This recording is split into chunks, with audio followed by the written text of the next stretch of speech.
They say the truth finds you when you least expect it. But nothing could have prepared this old woman for what she saw around that young waitress's neck. Highway 84 stretched for miles through southern Mississippi. Nothing but pine trees, rusted mailboxes, and the occasional billboard advertising catfish or gospel radio. The afternoon sun beat down on the windshield of a pearl-white Bentley that looked out of place on that old two-lane road. Inside sat Eleanor Whitford, 82 years old, sharp as a blade, wearing her trademark pearl earrings and silk scarf. She wasn't used to driving herself anymore, not since her arthritis worsened, but today was different. Her driver had fallen ill that morning, and Eleanor had insisted she could manage just fine. She wasn't one to rely on people. She never had been, not even after losing her only son. By the time she reached Magnolia Diner, a small, weathered place just outside of Hattiesburg, her back ached and her throat felt dry. The diner looked like it hadn't changed since the 1970s. Neon coffee sign flickering, hand-painted menu board by the door, and a screen door that squeaked like it had a story of its own. Eleanor parked the Bentley out front, ignoring the stares from two men sipping sweet tea at the curb. She knew what they were thinking. What's a woman like her doing in a place like this? She didn't care. Inside, the air smelled of bacon grease, old wood, and coffee that had been on the burner too long. It reminded her of simpler days, of mornings in her old family kitchen before everything went wrong. She made her way to a corner booth, her steps slow but steady, her posture still perfect. A young waitress appeared almost immediately, holding a notepad and flashing a polite smile that didn't quite reach her eyes. Her name tag read, Tasha. "Afternoon, ma'am. Can I get you started with something to drink?" Eleanor smiled faintly. "Just coffee, dear." "Black, if you have it, coming right up," Tasha said, and turned to leave. That's when Eleanor noticed it, a small silver locket resting just below Tasha's collarbone. The chain glimmered softly under the light, but it wasn't the shine that caught her attention. It was the engraving, two small letters etched into the surface. M.W. Eleanor blinked. Her breath hitched, just for a second. It couldn't be. No, she told herself. That locket was lost decades ago, buried with her son's memory. Tasha disappeared into the kitchen, unaware of the storm she had just stirred. Eleanor sat there, hands trembling slightly, staring at the door where the waitress had gone. She tried to calm herself, pressing a napkin against her lips, but her thoughts spun like an old record she couldn't stop. How could that necklace be here, in the middle of nowhere? She'd given it to her son Michael on his 18th birthday. He wore it every day until the night he walked out. The night they argued, the night he said words no mother should ever have to hear. After that, she never saw him again. Years later, the police found his car near the Gulf Coast, but not him, just nothing. And yet, here she was, staring at a piece of him around a stranger's neck. Tasha returned with the coffee and set it gently on the table. "Here you go, ma'am." "You want me to leave the pot?" Eleanor's eyes didn't leave the locket. "That necklace, where did you get it?" Tasha hesitated, one hand still on the coffee pot. "This?" she asked, fingers brushing the locket. "It was my mama's." "Why?" Eleanor forced a polite smile, though her throat tightened. "It just looks familiar, that's all." Tasha nodded slowly, sensing something in the woman's tone. "She gave it to me before she passed. I don't take it off much." Eleanor stared at the steaming coffee, but didn't lift it to her lips. Her mind was miles away now. Back to that last night with Michael, the shouting, the slammed door, the silence that followed. She whispered under her breath, "M.W. Michael Whitford." Tasha didn't hear her. She was already tending to another table, laughing softly with a group of truckers who called her Sunshine. But the older woman's eyes followed her every move. Something deep in Eleanor's chest told her that today, this ordinary stop, this small-town diner, wasn't an accident. It was the beginning of something she'd buried long ago, trying to rise again. But how could a stranger in Mississippi be connected to the son she lost decades ago? The diner had picked up since Eleanor first walked in. A couple of men in work boots filled the air with laughter from the far booth, and a family with two toddlers sat near the window, tearing at biscuits and spilling orange juice. The kind of noise that made a place feel alive. But Eleanor barely noticed any of it. Her eyes stayed locked on Tasha. There was something about that girl, her steady rhythm, The way she balanced plates up her arm, the tiredness behind her smile. She moved like someone who'd learned to hold everything together, even when life kept trying to pull her apart. When Tasha came back with the check, Eleanor decided to speak again. "You said that necklace was your mother's, right?" Tasha looked at her, polite but guarded. "Yes, ma'am. It was one of the only things she left me when she passed." "I see." Eleanor's voice softened. "Do you happen to know where she got it?" The young woman thought for a second. "Not really. I think she said a man gave it to her a long time ago, before I was born. She never talked about him much, just that he left." Those words hit Eleanor harder than she expected. He left. It sounded too familiar, too close to the story she'd lived. "Your mother?" Eleanor asked quietly. "What was her name?" Tasha blinked. "Denise. Denise Green."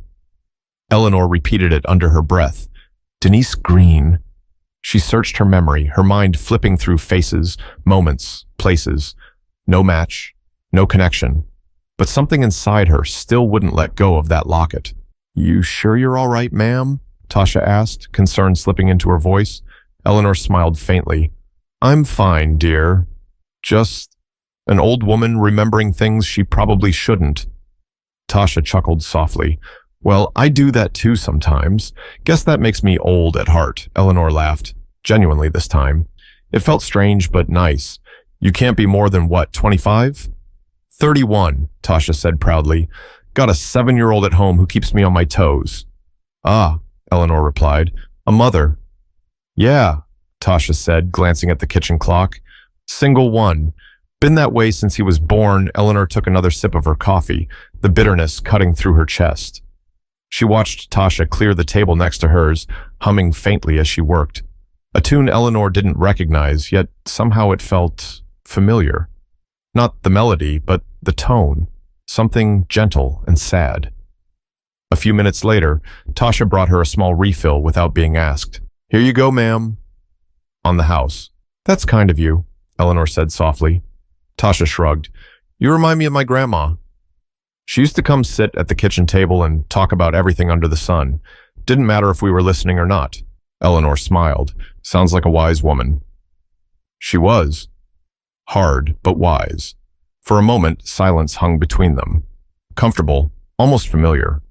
Two women from different worlds, sitting in a small-town diner, connected by something neither could explain.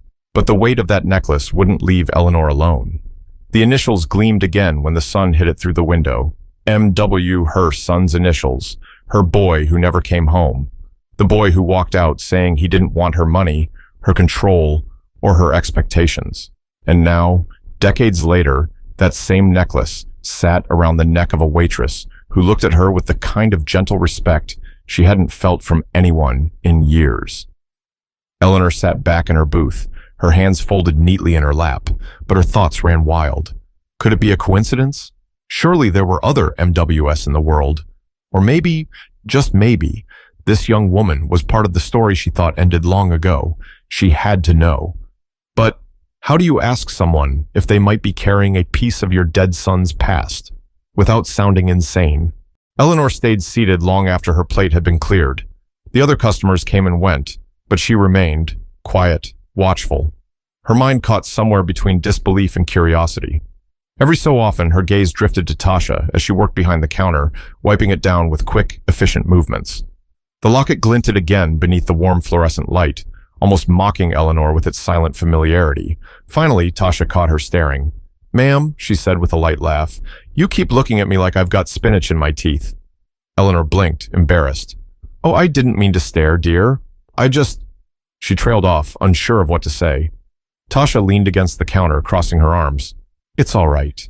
You look like you've seen that necklace before or something." Eleanor hesitated, then nodded slowly.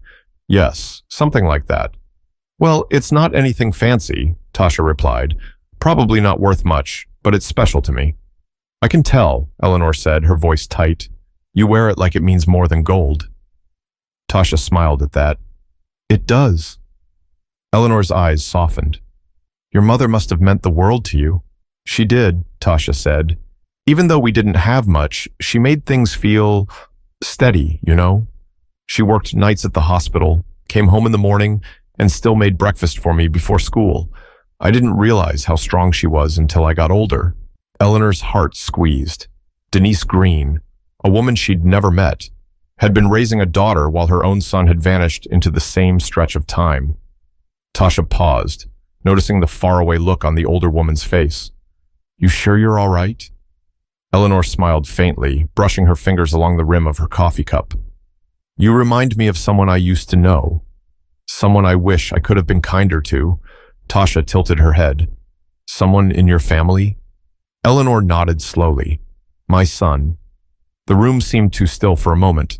The background chatter faded, the clinking of dishes softened. "What happened to him?" Tasha asked, her tone careful, respectful. "He left," Eleanor said. "We argued. I said things I shouldn't have. Pride is a terrible thing, Tasha. It blinds you to what matters." She took a shaky breath. "He walked out that night and never came back. They said he died years later, but I never found closure." Tasha swallowed, her eyes flicking to the locket again. "That's awful. I'm so sorry." "Don't be," Eleanor whispered. "It's just life catching up with me, I suppose." Tasha tried to lighten the mood. "Well, maybe he's out there somewhere, living a good life." "You never know." Eleanor smiled gently, though her eyes glistened. "Maybe." She wanted to tell her about the locket, about the initials, about the storm of memories clawing at her chest. But she didn't. Not yet. It wasn't the time. Tasha's shift was ending soon. She disappeared into the kitchen again, her laugh echoing faintly as she spoke to a cook. Eleanor's fingers itched to reach out, to grab the necklace and see it up close, but she restrained herself. The thought alone felt invasive, desperate. She'd spent her life learning control, in business, in her family, in her emotions, but right now, sitting in that small-town diner, she felt anything but in control. Her breathing slowed as she watched Tasha return with her check. The young woman's smile was easy again, like she hadn't just been standing in front of a stranger drowning in ghosts. "You heading somewhere special?" Tasha asked, handing her the receipt. "Just passing through," Eleanor replied softly, trying to remember what quiet feels like. Tasha nodded, wiping her hands on her apron. "Well, this town's got plenty of that." Eleanor took the check and slipped a 50 into the folder without looking. "Keep the change." Tasha's eyes widened. "Ma'am, this is too much." "Please," Eleanor interrupted. "Consider it a thank you." For the company, Tasha hesitated but eventually smiled. "Thank you, ma'am." "You didn't have to. I know." Eleanor's voice trembled just slightly. "But I wanted to." As Tasha walked away, Eleanor's gaze returned to the necklace. The initials caught the light once more, and her heart sank deeper into the pit of what she'd been trying to ignore. She couldn't leave now, not until she knew the truth behind that necklace. Because if her heart was right, that locket wasn't just a trinket. It was a link to the son she'd never stopped grieving. But what if digging for the truth would break them both? The late afternoon sun slanted through the diner windows, painting the tables in amber light. Most of the lunch crowd had cleared out.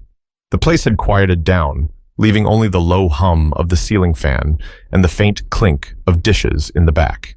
Tasha was rolling silverware at the counter when Eleanor spoke up again. "Tasha," she said, her tone careful, "would you sit for a minute?" "If you're not too busy." Tasha looked around. The manager was in the kitchen and the floor was empty. She smiled. "Sure, my feet could use a break anyway." Eleanor gestured to the seat across from her. "You've been on your feet all day. Let me buy you a slice of pie." Tasha laughed, slipping into the booth. "Now that's an offer I'll never turn down." She waved to the kitchen. "Hey, Deshawn! 2 pecan pies and some fresh coffee." Eleanor chuckled softly. "You have good taste." "My mama used to make pecan pie every Sunday," Tasha said, folding her napkin. "It's the one thing that feels like home no matter where I eat it." Eleanor nodded, listening closely. "You mentioned your mother worked nights at a hospital. What did she do?" "She was a nurse," Tasha said. "She loved helping people, even when she was sick herself. Never complained once. I was just a teenager when she passed." Eleanor's lips parted slightly. A nurse. That word hit hard. Her son had once dated a nurse, decades ago, before he disappeared. Could it be? Too many coincidences. Still, her pulse began to climb. Tasha went on, unaware of Eleanor's thoughts. I never met my father. Mama said he wasn't a bad man, just not ready to be one. The older woman's throat tightened. Did she ever tell you his name? Tasha frowned, looking down at her plate. No, I asked her once and she just said he had his reasons. After that, I stopped asking. Eleanor swallowed hard. The same ache she'd carried for years was back. That gnawing guilt, that question of why. I'm sorry, she whispered. You must have felt incomplete, not knowing. Tasha smiled faintly. I used to. But then I figured maybe God knew what he was doing. Maybe I was better off not knowing. Eleanor nodded slowly. Sometimes we think we're protecting people by keeping quiet, but all we really do is build walls between hearts. Tasha looked at her curiously. That sounds like something personal. Eleanor sighed. It is. She hesitated before continuing. My son and we stopped talking over something foolish. Pride got in the way. I told him things no mother should ever say. He left that night and never came home. Tasha's expression softened. You didn't mean it, though. People say things they regret when they're angry. Eleanor's hands trembled slightly around her coffee cup. Regret doesn't erase words, dear. It only makes them heavier. For a while, they sat quietly, the kind of silence that speaks louder than sound. When Deshawn brought the pie, Tasha thanked him and took a bite, savoring the sweetness. You know, she said, smiling again, you talk about your son like he's still here. Eleanor blinked. Maybe because in my heart he still is. Tasha nodded slowly, chewing in thought. My mama used to say the same thing about her mama. Said people don't really die, they just change rooms. Eleanor smiled faintly, though her chest ached. She was right. For a moment, Eleanor considered telling Tasha everything. About Michael, about the locket, about the night she lost him. But something held her back. Fear, maybe, or the weight of uncertainty. Instead, she asked, Do you mind if I see that necklace up close? It's quite beautiful. Tasha blinked, then unclasped it carefully, handing it across the table. Be gentle with her, she said jokingly. That thing's older than me. Eleanor took it in her shaking hands. The silver was worn, the chain slightly bent, but the engraving was unmistakable. M.W. The same lettering, the same curve of the initials. Her stomach dropped. The room seemed to tilt slightly. She ran her thumb over the tiny groove between the letters. A scratch only she and her son knew about.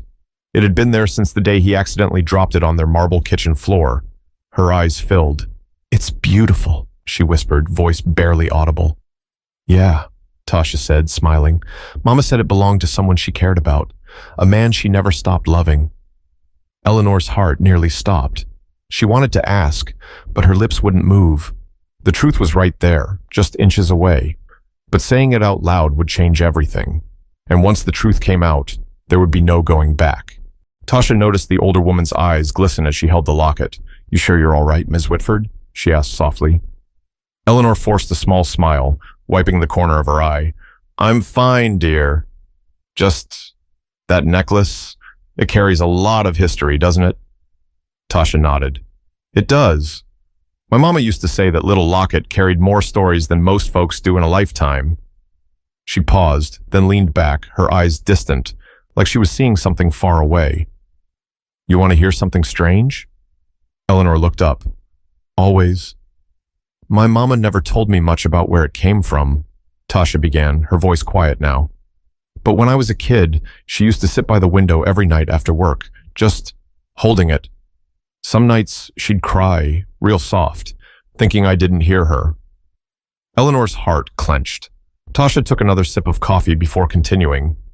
When I was about 10, I asked her why she never took it off. She said it was the only piece of him she had left. Him?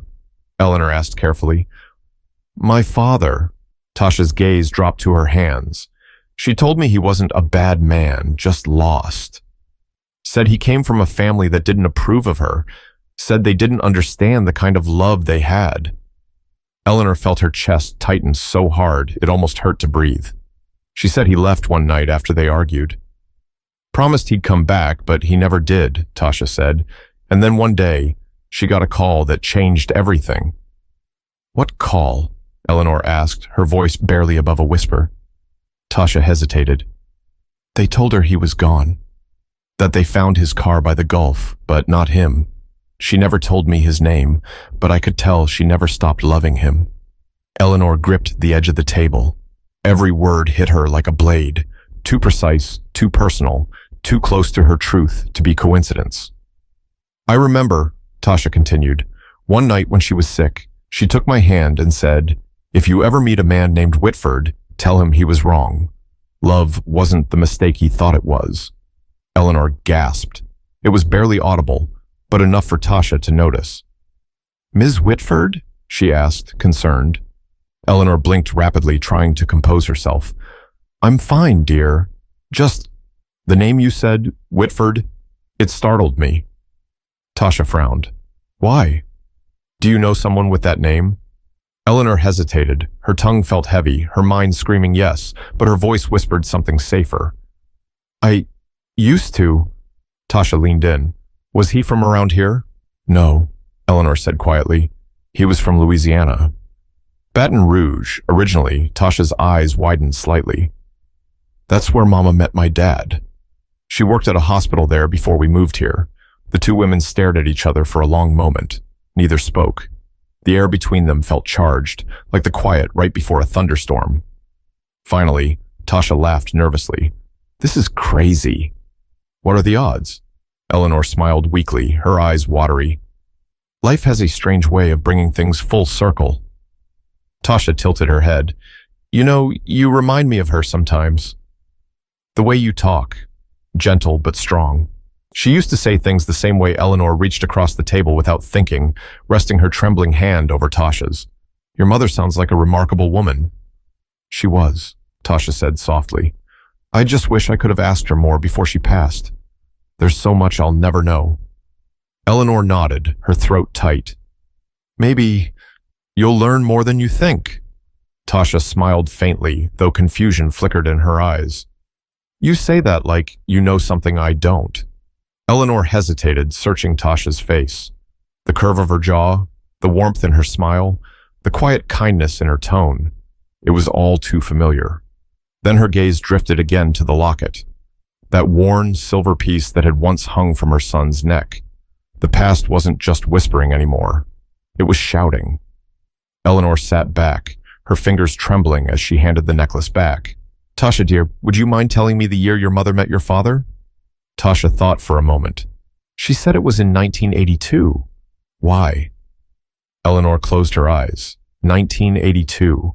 The same year Michael left home. The same year he told her he was seeing someone she would never approve of. Her voice broke as she said, No reason, sweetheart. Just trying to place a memory.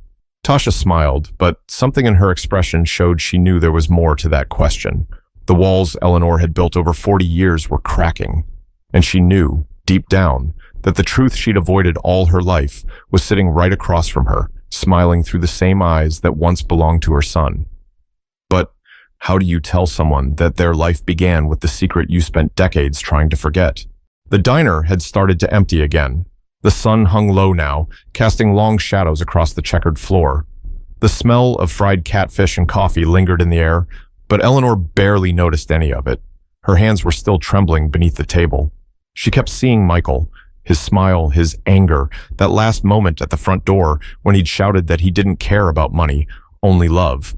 And she'd told him love wouldn't pay the bills, that it wouldn't keep him safe, that it wasn't enough.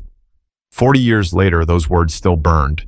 Tasha sat quietly, stirring the last bit of sugar into her coffee. You ever feel like life's just a bunch of stories that never really end? She asked, breaking the silence. Eleanor gave a small, sad smile. Oh, I know that feeling better than anyone. Tasha nodded, resting her chin on her hand. Sometimes I wonder what happened to him. My dad, I mean. If he was happy. If he ever thought about us. Eleanor's heart sank. He did, she whispered before she could stop herself. Tasha looked up. Sorry? Eleanor blinked, fumbling for words. I just mean, I'm sure he did. Men like that, they carry their regrets quietly. It eats at them. Tasha tilted her head. You sound like you knew him. Eleanor forced a small smile. Maybe I knew someone like him once. Tasha laughed lightly, unaware of how close she was cutting. Well, whoever he was, he gave me this, she said, touching the locket. And I guess that's something. Eleanor swallowed hard. It's more than you think, dear. A silence stretched between them, heavy, meaningful. Then Eleanor spoke again, her tone softer. Tasha, may I ask, what did your mother look like? Tasha smiled, her eyes lighting up. She was beautiful. Brown skin like mine, big curly hair, the kind of smile that made people stop talking. But she was tough, too. Didn't take nonsense from anyone. Eleanor smiled sadly. Michael used to like women like that. Tasha's brow furrowed slightly. Michael? Eleanor froze. The name had slipped out. Her chest tightened as she realized what she'd done. My son, she said quickly. His name was Michael. Tasha's eyes softened. That's a good name. Was he anything like you? Eleanor chuckled weakly. Lord, no. He was freer than I ever was. He saw beauty in things I thought were wasteful. He loved people, truly loved them, no matter where they came from. It used to drive me mad. Tasha smiled. Sounds like someone I'd like. Eleanor's lips trembled. I think you would have. Tasha reached across the table, her voice gentle. You miss him, don't you? Eleanor nodded, tears threatening. Every day. There isn't a sunrise or sunset I don't think about him. I keep wondering if I could have changed what happened. Tasha squeezed her hand. You can't blame yourself forever. Some things just happen. Eleanor looked at her, really looked, and saw Michael again. The way his eyes softened when he tried to comfort her, the warmth in his tone, the same warmth Tasha carried. The air seemed heavier now. The lights flickered slightly, as if the universe was holding its breath. I need to ask you something, Eleanor said suddenly. It might sound strange. Tasha leaned in. Go ahead. Eleanor hesitated. Did your mother ever mention his last name? Or anything about his family? Tasha furrowed her brow. Only once. She said his family was rich, real rich, but she said it like it was a bad thing. Said they looked down on her. Eleanor's heart nearly stopped. She said they didn't think she was good enough for him, Tasha continued, but she never told me their names. She just said, if you ever meet them, don't hate them. They didn't know better. Eleanor closed her eyes. Her breath trembled as a tear finally escaped. She was right, she whispered. We didn't know better. Tasha blinked, confused. What do you mean? Eleanor took a shaky breath. My son, Michael Whitford, left home the same year your mother met your father. He told me he was in love with a nurse from Baton Rouge named Denise. I told him to choose between her and the family. And he chose her. Tasha froze. The words hung in the air like static. Her lips parted, but no sound came out. Wait, she whispered. What did you just say? Eleanor's voice broke. I think your mother's Denise Green was my son's Denise. The room fell utterly silent. Even the sound of the fryer in the back seemed to fade. Tasha stared at her, the truth forming slowly in her mind. Are you saying... Eleanor nodded, tears streaming now. Tasha, I think I'm your grandmother. The young woman pushed her chair back, staring in disbelief. No, that can't be. Eleanor reached out, her hand trembling. Look at the necklace, sweetheart. I gave it to Michael. He gave it to your mother. It's his. Tasha shook her head, breathing uneven. This is too much. You can't just... I know, Eleanor said quickly. I know it's sudden. But please, Tasha, I'm telling you the truth. I've been looking for closure for 40 years, and today, God led me right to you. Tasha looked down at the necklace, her chest rising and falling fast. Her mother's words echoed in her head. If you ever meet a Whitford, tell them they were wrong. Her voice cracked. Oh my God. Everything she thought she knew about her life had just been rewritten in a single afternoon. But sometimes, the truth doesn't set you free right away. It breaks you first. Tasha sat frozen in the booth, her hands gripping the edge of the table so tightly her knuckles turned white. The diner around them might as well have vanished. She could barely hear the chatter, the clatter of dishes, or the hiss from the kitchen. It was just her, and the woman sitting across from her, whose tearful eyes looked so much like her own. No, Tasha said, shaking her head slowly. That's not possible. My mama would have told me. She wouldn't have kept something like that from me. Eleanor's voice trembled. She was protecting you. Protecting him. Protecting both of you from my pride. Tasha swallowed hard, her breath shaky. So, you're saying your son, Michael Whitford, he's my father? Eleanor nodded, tears spilling freely now. Yes, darling. I believe he is. Tasha's chest tightened. And you, she pointed, her voice cracking. You're the reason he left her? Eleanor closed her eyes, pain flashing across her face. Yes, it was me. I told him she wasn't right for him. I said things I can never take back. He told me I didn't understand love. Tasha pushed herself up from the booth, pacing slowly. Her mind raced. All those nights she cried by the window, she whispered, almost to herself. All those years she told me he was a good man. I used to think she was fooling herself. She turned back toward Eleanor, tears streaming now. But she wasn't, was she? Eleanor shook her head. No, sweetheart. She wasn't. The older woman's voice cracked again. I thought I was protecting my son from a hard life. From judgment. From what people would say about him being with a woman the world didn't think fit into our family. I was wrong. Tasha stared at her, her heart pounding. You didn't just break his heart. You broke hers. You broke mine before I was even born. Eleanor covered her mouth with one trembling hand. I know, baby. I've lived every day of my life with that shame. For a long moment, neither of them spoke. The sound of the ceiling fan, the faint chatter of two men at the counter, everything blurred into the background. Eleanor tried to continue, her words fragile. I used to imagine that if I ever saw him again, I'd tell him I was sorry. But now, I see him every time I look at you. Tasha's lips parted, but the words wouldn't come. The anger she wanted to feel melted into confusion, sorrow, disbelief. Why now? She finally asked. Why tell me this now? Eleanor looked down at her coffee. Because the truth doesn't go away, Tasha. It finds you, even when you run from it. I spent my whole life pretending I could bury it under money, houses, and silence. But when I saw that locket on your neck, I knew I couldn't hide anymore. Tasha sank back into her seat, shaking her head. All these years, I thought my family didn't exist. Turns out, I've had one this whole time. Eleanor reached across the table, her old hand trembling. You have family, sweetheart. You have me. If you'll let me be that, Tasha hesitated, her jaw tightening. You can't just walk in here and expect everything to be okay. I don't, Eleanor said quickly. I don't expect forgiveness. I only ask for a chance. To know you. To love you like I should have loved him. Tasha looked away, blinking hard.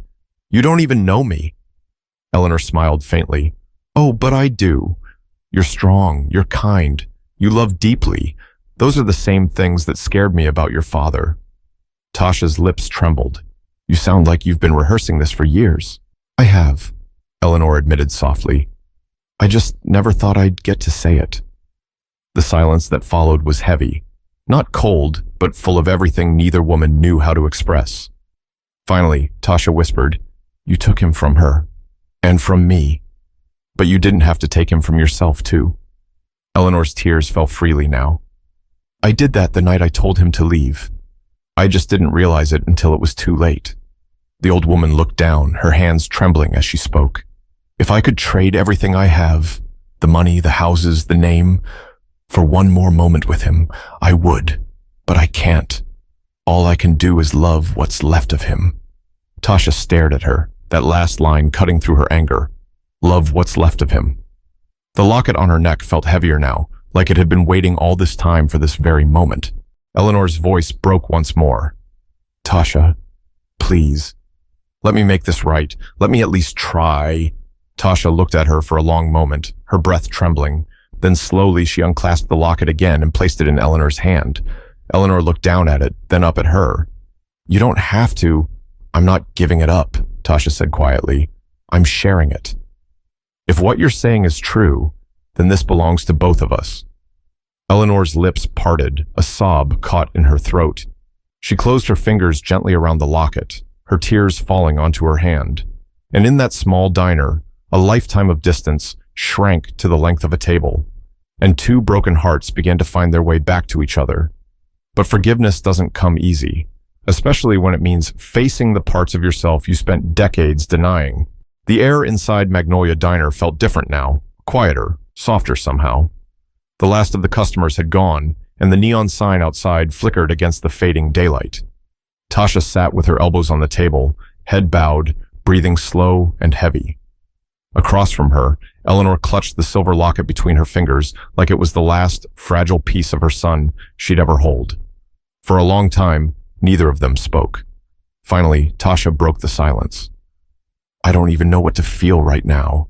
I'm angry, but I'm also..." She exhaled. "I don't know. It's like everything makes sense now, but I wish it didn't." Eleanor nodded slowly. "I understand. I've been wishing that same thing for 40 years, Tasha's eyes glistened. "I used to make up stories about my dad. I'd tell my friends he was an artist, or a soldier, or a teacher. I thought if I made him sound important, maybe the pain of not knowing him would hurt less." Eleanor's voice shook. "He was important, sweetheart. He was kind, passionate, stubborn, and he loved your mother deeply." Tasha smiled faintly through tears. "Sounds like me." Eleanor let out a soft, trembling laugh. "Exactly like you." Tasha leaned back, wiping her eyes with the back of her hand. "You know, Mama used to tell me something weird. She said, 'One day the truth will walk through your door. Don't run from it, even if it hurts.' I thought she meant something else, but I guess she was right." Eleanor smiled sadly. Mothers usually are. Even when it takes decades to realize it, for the first time since she walked in, Eleanor looked at Tasha not as a stranger, not even as a reminder of the son she lost, but as her own flesh and blood, a piece of Michael still here, alive, breathing, forgiving. "Tasha," she said softly, "I don't expect you to forgive me today. Maybe not ever, but I want to be part of your life, not out of guilt, but because I see him in you. And because I don't want to waste what little time I have left pretending I'm alone." Tasha looked at her, eyes full of conflict and pain, and something new, compassion. "You hurt him," she said quietly, "and my mama too.